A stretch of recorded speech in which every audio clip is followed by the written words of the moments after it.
بسم اللہ الرحمن الرحیم۔ صحیح بخاری کتاب ایمان کا بیان، باب اللہ کو دین کا وہ عمل سب سے زیادہ پسند ہے جس کو پابندی سے کیا جائے۔ حدیث نمبر 43۔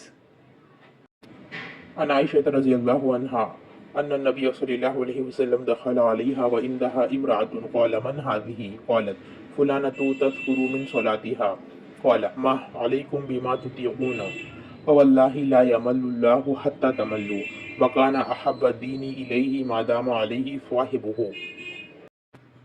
ترجمہ۔ عائشہ رضی اللہ عنہا سے روایت ہے کہ رسول اللہ صلی اللہ علیہ وسلم ایک دن ان کے پاس آئے۔ اس وقت ایک عورت میرے پاس بیٹھی تھی۔ آپ نے دریافت کیا یہ کون ہے؟ میں نے عرض کیا فلاں عورت، اور اس کی نماز کی اشتیاق اور پابندی کا ذکر کیا۔ آپ صلی اللہ علیہ وسلم نے فرمایا ٹھہر جاؤ، سن لو کہ تم پر اتنا ہی عمل واجب ہے جتنے عمل کی تمہارے اندر طاقت ہے۔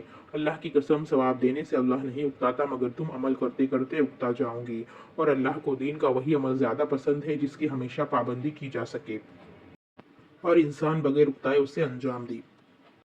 Translation. Narrated Aisha radiallahu anha, once the Prophet sallallahu alaihi wasallam came while a woman was sitting with me. He said, who is she? I replied, she is so and so, and told him about her excessive praying.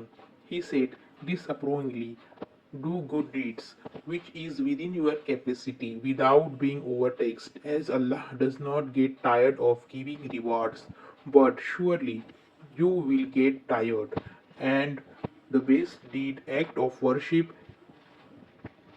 in the sight of Allah is that which is done regularly.